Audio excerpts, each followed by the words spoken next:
Vous écoutez la radio nationale du Mali, il est 13 heures passées de 10 minutes.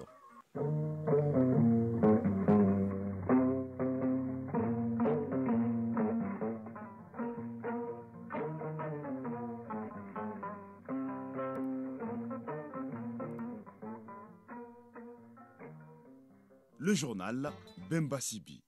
Bonjour et bienvenue dans ce journal. Tout de suite, les titres. Sergei Lavrov est à Bamako. Le ministre des Affaires étrangères de la Fédération de Russie est en visite d'amitié et de travail dans notre pays. Il sera question de coopération militaire et économique entre le Mali et la Russie. Vous entendrez le chef de la diplomatie russe dès le début de ce journal. Une délégation du Conseil national de la transition du Mali, conduite par son président, a participé à une session plénière spéciale qui s'est tenue ce lundi au Conseil national de transition de Guinée. Elle portait sur le thème Parlement et refondation de l'État. Le Mali a partagé son expérience avec les autres pays en transition, nous dira nos envoyés spéciaux à Conakry. Partenariat entre les hommes et les femmes pour transformer les normes sociales afin de mettre fin aux mutilations génitales féminines au Mali. C'est le thème de l'édition 2023 de la 20e journée internationale tolérance zéro aux mutilations génitales féminines dont l'objectif est l'abandon de cette pratique. Dans la chronique initiative citoyenne de ce mardi, nous irons à la rencontre de l'association Union pour la promotion de l'égalité des chances et des actions qui milite pour que les jeunes Maliens puissent se consacrer à l'action humanitaire. En sport, il sera essentiellement question de football avec les enseignements tirés de la 10e journée du championnat national de Ligue 1 et la Coupe du Mali, phase Ligue de Bamako, dont le coup d'envoi est donné aujourd'hui. Voilà pour les titres, le développement dans un instant. Une fois de plus, bonjour et bienvenue dans ce journal. À l'invitation de son Excellence, M. Abdoulaye Diop, ministre des Affaires étrangères et de la coopération internationale, son Excellence M. Sergei Lavrov, ministre des Affaires étrangères de la Fédération de Russie, à la tête d'une forte délégation, est arrivé à Bamako pour une visite d'amitié et de travail au Mali. Première du genre des ministres des Affaires étrangères russes dans notre pays, cette visite de haut niveau s'inscrit en droite ligne du choix politique opéré par le gouvernement de la transition d'élargir et de diversifier les partenariats stratégiques conformément aux principes clés guidant désormais l'action publique au Mali. À cet égard, elle matérialise la volonté ferme des deux chefs d'État maliens et russes d'impulser une nouvelle dynamique aux relations d'amitié et de coopération bilatérale avec un accent particulier sur le renforcement du partenariat dans les domaines prioritaires, notamment de la défense et de la sécurité, ainsi que de la coopération économique, commerciale et culturelle. Dans cette perspective, cette visite permettra de renforcer le dialogue politique de haut niveau entre les deux pays et de renouveler l'engagement mutuel de consolider le partenariat stratégique en faveur de la paix, de la sécurité et du développement. Le chef de la diplomatie russe estime que le Mali et la Russie doivent cheminer ensemble. Je vous propose de l'écouter.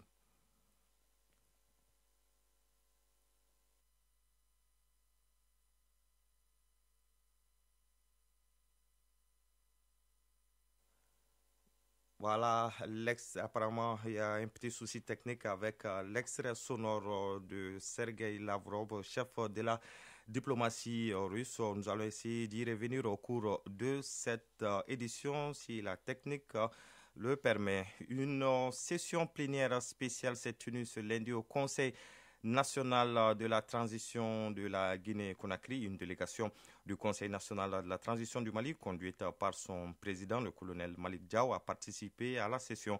Elle portait sur le thème Parlement et refondation de l'État. Il s'agit de mener une réflexion profonde autour des réformes institutionnelles à mettre en œuvre pour éviter des changements anticonstitutionnels. Le Mali a partagé son expérience avec les autres pays en transition.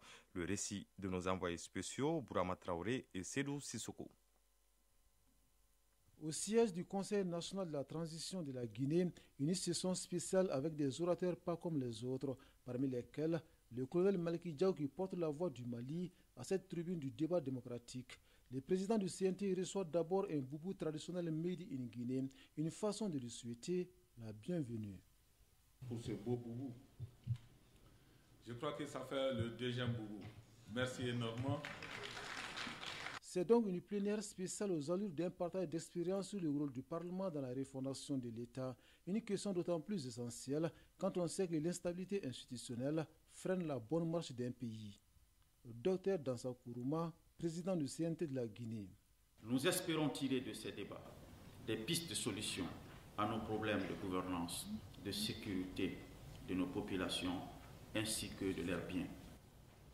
Nos pays sont plongés dans des crises multiformes, victimes d'une longue histoire de malgouvernance.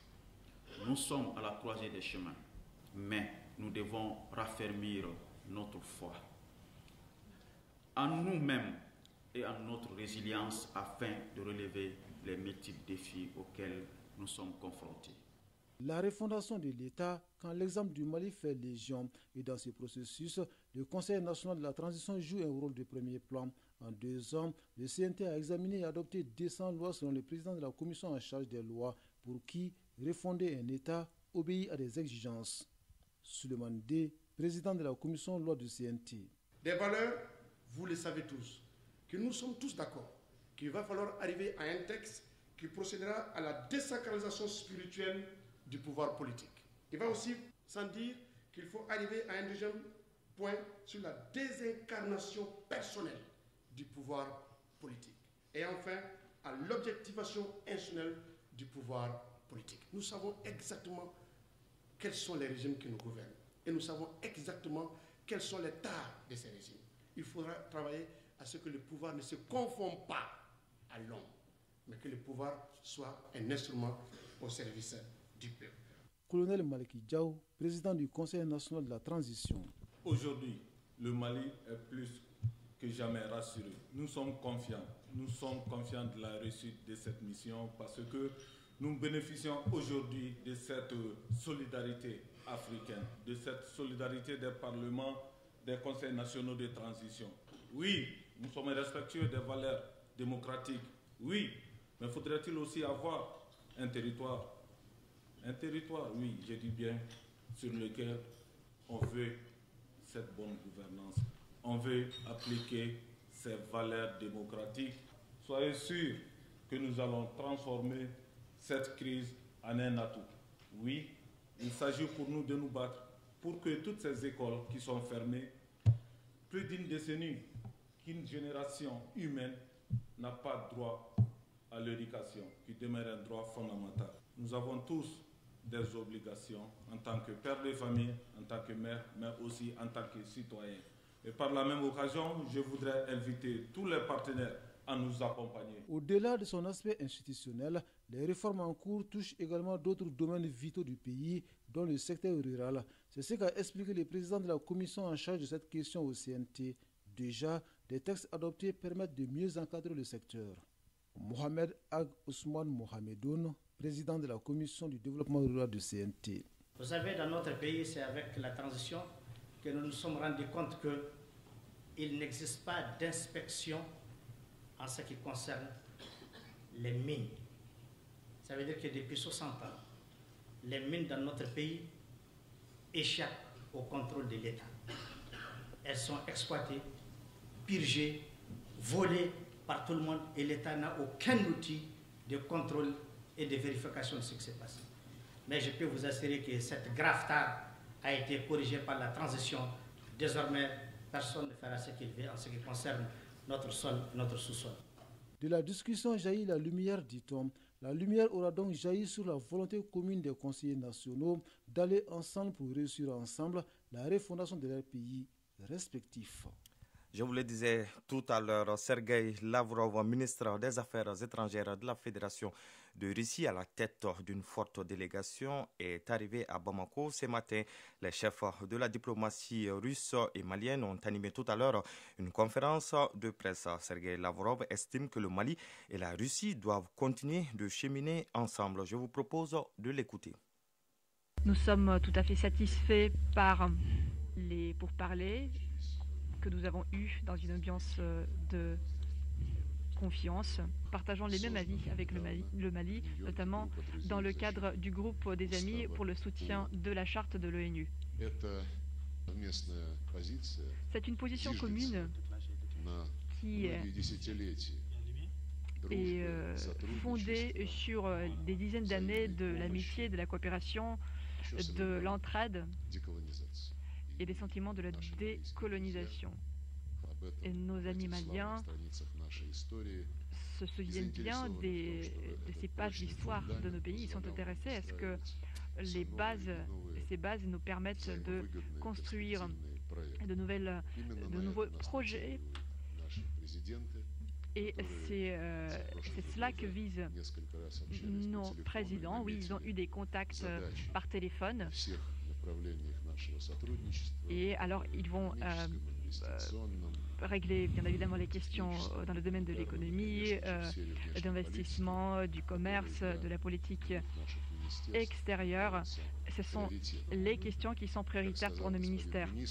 Le président de transition a pris la décision de participer personnellement à la deuxième édition du sommet Russie-Afrique qui aura lieu à la fin du mois de juillet à Saint-Pétersbourg. Et nous serons bien évidemment très contents de voir Monsieur le Président à cet événement très important. Nous avons convenu de continuer d'élargir, de renforcer nos liens économiques et commerciaux. Les chiffres ne sont pas peut-être très impressionnants, c'est notre appréciation mutuelle, mais nous pensons qu'il nous faut développer de tels domaines comme la prospection géologique, les ressources minérales, l'énergie, le transport, l'infrastructure, l'agriculture. Nous continuons notre aide humanitaire de l'octroyer au Mali, notamment dans le cadre bilatéral, et nous espérons que dans le délai le plus bref, il y aura la livraison du blé, des engrais, des produits pétroliers et d'autres produits stratégiques. Votre gouvernement prend pour respecter l'accord de l'Alger et vous nous avez aussi informé sur les objectifs et la réalisation des objectifs du gouvernement de transition. Nous avons l'opinion commune que le défi principal pour les Maliens, c'est la protection de la sécurité et c'est le règlement de ces questions qui va créer une bonne base pour les événements à venir, notamment l'organisation des élections. Nous allons apporter notre soutien au Mali dans la réalisation de ces objectifs posés et nous allons le faire dans le cadre de notre travail à l'ONU. Vous savez qu'il y a une mission au Mali et la mission des Nations Unies qui est assez souvent sujet des discussions au Conseil de sécurité. Et oui, il faut effectuer les travaux de cette mission compte tenu de la volonté du pays hôte, en l'occurrence le Mali. Donc, nous allons octroyer notre soutien à nos amis dans le cadre bilatéral. Les propos de Sergueï Lavrov, ministre russe des Affaires étrangères et de la coopération internationale en visite d'amitié et de travail au Mali. Ouverture ce lundi à l'école de maintien de la paix à Lyon-Blondin-Bay de la session spéciale de formation de 182 agents électoraux. Cette session vient en appui au processus électoral au Mali prévu d'ici 2024. À travers cette session, la MINUSMA veut doter le Mali de ressources humaines compétentes pour mettre en œuvre de manière efficace une assistance sur toute l'étendue du territoire. Le reportage de Mamadou Fani.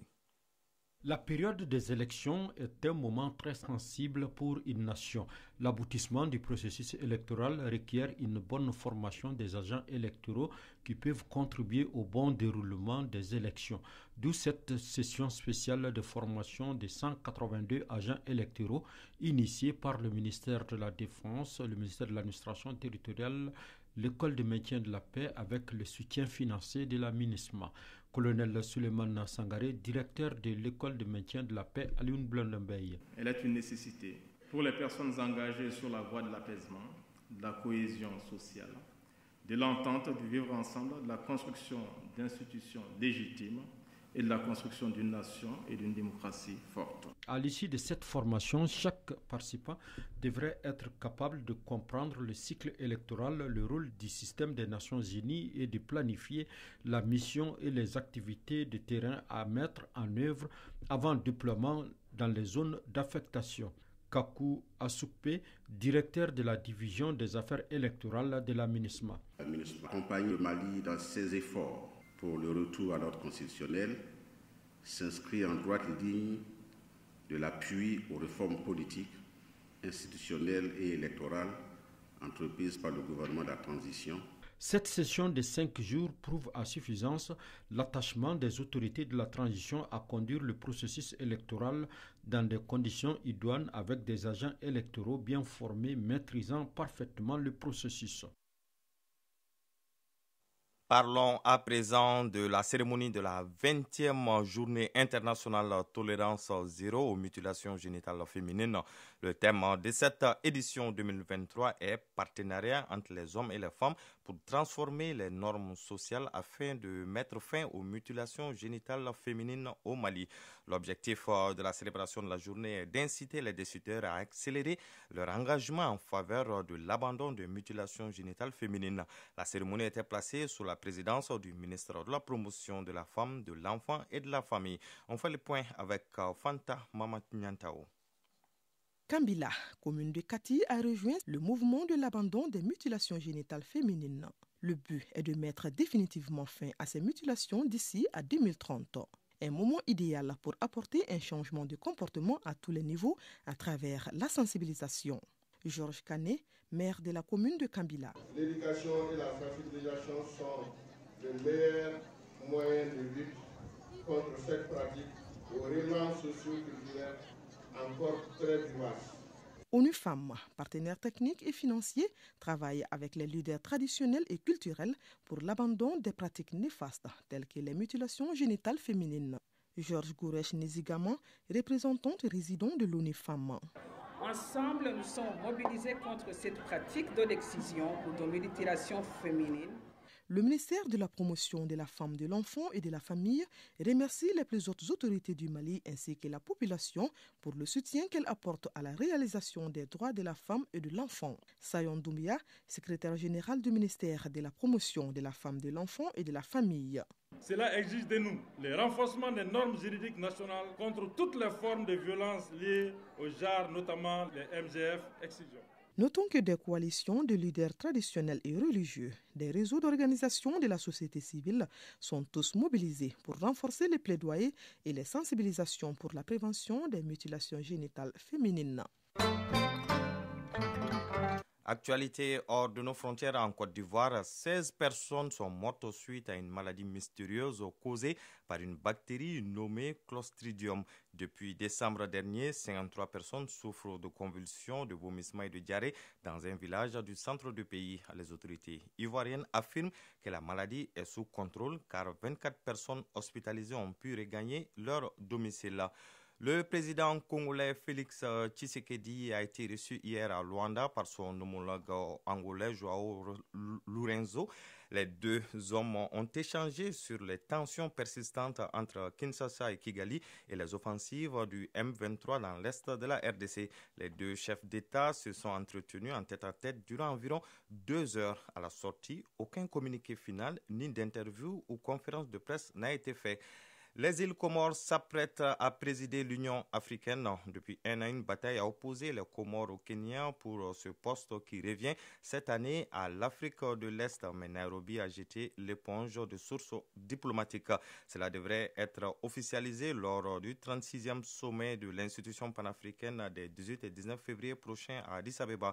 Mais la diplomatie comorienne mise sur la prudence tant que rien n'est officialisé de peur d'un revirement de dernière minute. Le bilan du séisme en Turquie et en Syrie s'alourdit. Plus de 5000 personnes ont perdu la vie. L'aide internationale est attendue aujourd'hui dans les régions touchées par les secousses. Au total, quelques 23 millions de personnes pourraient être touchées par ces séismes, a indiqué aujourd'hui l'Organisation mondiale de la santé, promettant son soutien sur le long terme après l'envoi d'aide d'urgence. Mali Actualité, il est 13h passé de 29 minutes à présent. La page sport de cette édition.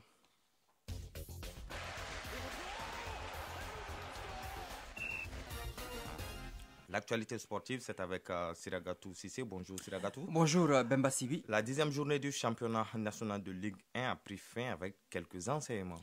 Oui, victorieux 2-1 de LCBA, le Joliba AC s'empare du fauteuil de leader de la Ligue 1 avec 22 points. L'AS Real a battu 1-0 par l'AS Police est deuxième avec 21 points. Et l'Union sportive de Bougouni, vainqueur 3-0 de l'USFAS, est troisième avec 17 points.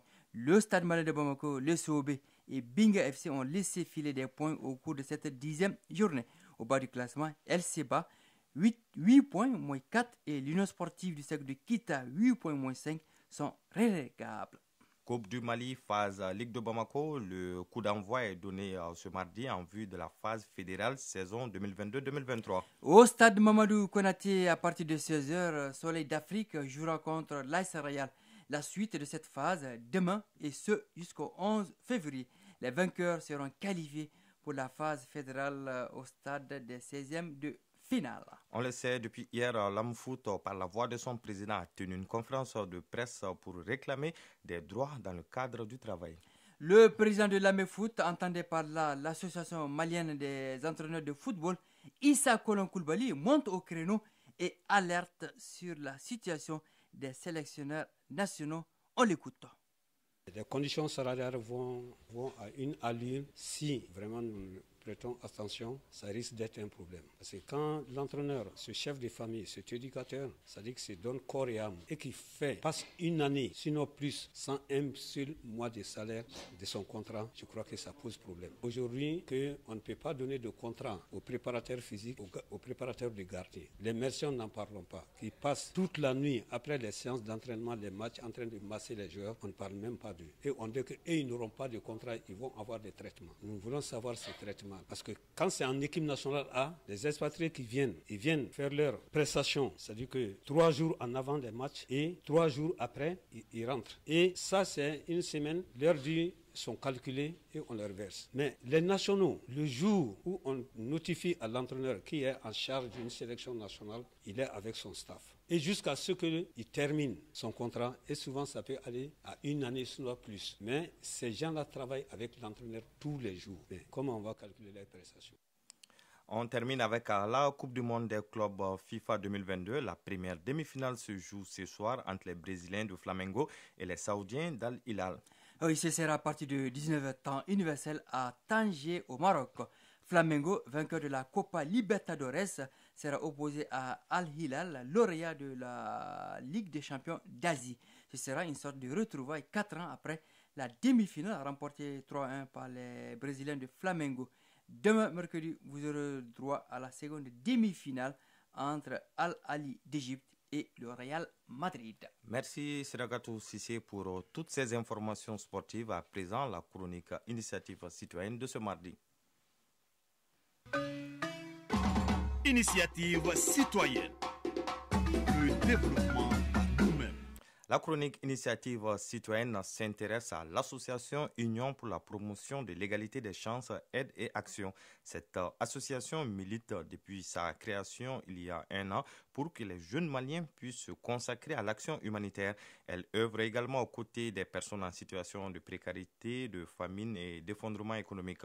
Ousmane Dao nous ouvre les portes de cette association de la commune 5 du district de Bamako.